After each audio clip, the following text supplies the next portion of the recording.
Why did you start with half? Because we knew that it's a landmark, and if we had 0 and 100, and that'll be a landmark, and then the middle is 50 because it's half of 100.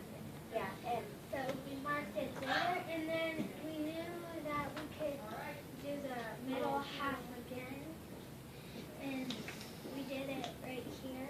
And then we, with the 2 halves that we made for 1 half, we cut it in half again, all the halves that we made with the 1 half, and then these helped us how much there was to get these. To know how many equal parts there were. How many equal parts there were. We didn't have any tools to help us do this.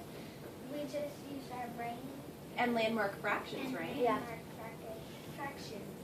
And then what did you notice when you were all done? What did you notice about your shares? Noah. We labeled them, and we knew that we would get equal shares.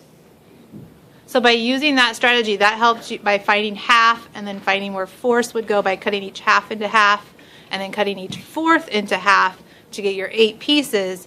You had pretty equal shares. They were pretty close to each They other. were pretty close to equal shares, so we want to fight out because we didn't get equal shares. And do you know what Bryn did afterwards? She had already had her piece of paper folded into 8s, Noah. And then she just double checked. She said, well, let's check and see if we were close, because we know it's important for mathematicians to be accurate. So she laid it right here on 8s and said, that's about where I marked 1/8. And then she moved it and said, that's about where I marked 2 8s. It's not perfect, but we didn't have any tools to use. That's about where I marked 3 8s. And she did that down the whole number line, and we were pretty accurate, weren't you guys? Yeah.